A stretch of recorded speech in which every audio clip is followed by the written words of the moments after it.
Friends, good evening. I am Shubhangi Sanjay Burde from Buldana.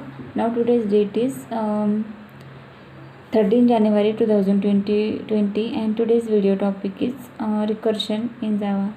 So today's video topic is we discuss about the what is recursion in Java, how it works and its advantage and disadvantage. So the basically its define of recursion is the process in which a method calls itself continuously.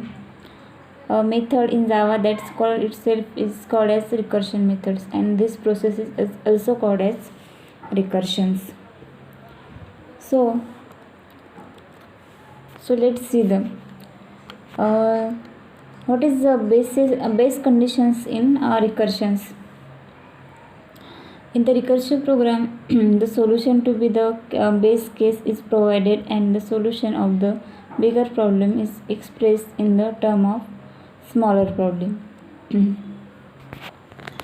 So, using the recursive algorithm, certain problems can be solved quite easily. Examples of such a problems are towers of Hanoi, TOH, in order, pre-order, post-order, tree, traversal, DFS of graph. In this type of such like algorithm, with the helps of we solve the biggest problem in a recursion.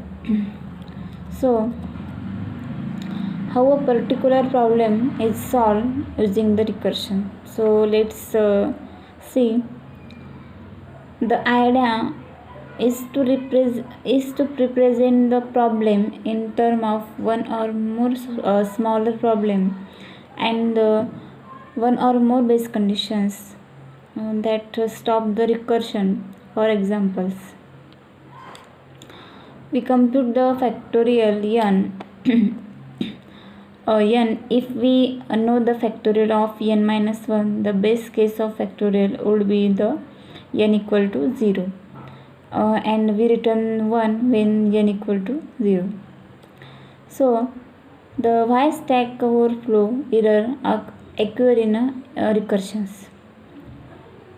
So the answer is if the base case is not rich or not defined, then the stack overflow problem may arise. Let's take an example, understand this.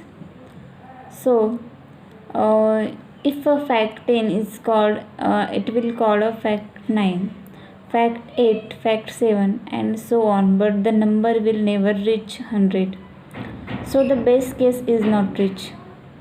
If the memory is executed by these functions on the stack, it will cause the stack overflow error.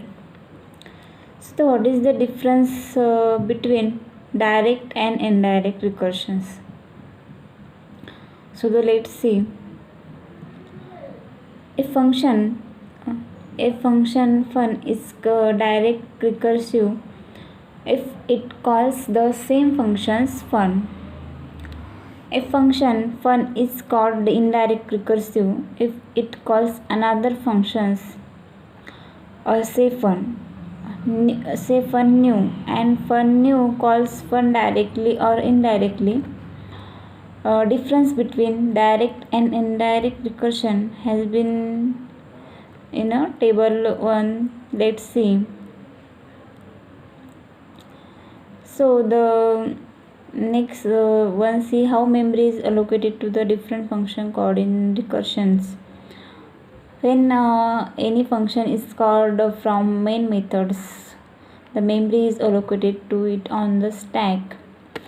A recursive functions call itself. The memory for the called functions is allocated on the top memory allocated to calling functions. A different copy of local variable is created for each function's call. Next, when the base case is reached, the functions return its value to the functions by whom